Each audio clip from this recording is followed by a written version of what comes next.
Today I'm going to show you how to make Rice Krispie Treats. You will need 200 grams of Rice Krispies, 200 grams of marshmallows. You can use either mini marshmallows or normal marshmallows or a combination, which is what I've done, but it doesn't matter which ones you use. If you wanted pure white Rice Krispie Treats, you would need to make sure that you use white marshmallows. I don't mind them being tinted pink though, so I've used a mixture. And 50 grams of butter. Firstly, you want to line a 9-inch square tin with baking paper. I've also put butter around mine, but I did find actually I didn't need the butter, just the baking paper would be enough. Then in a saucepan over a low heat, melt your butter.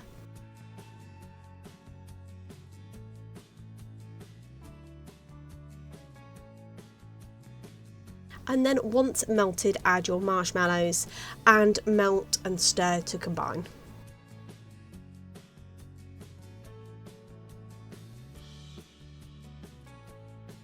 Once melted and combined, stir this into your Rice Krispies.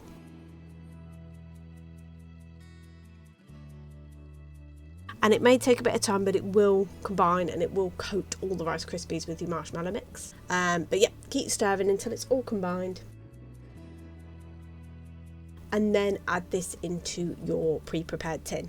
And then I press down with the back of my wooden spoon, but once the Rice Krispie Treats were warm, not hot, I actually then used my hand pressing because I found it was actually easier to use by hand than the spoon, because it tends to stick to the spoon, whereas it doesn't tend to stick to your hand. And then just set aside, and once set, you can just cut into the size squares that you want.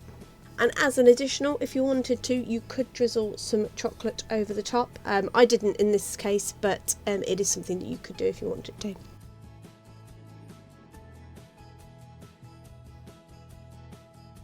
And there you have it. That is how you make Rice Krispie Treats.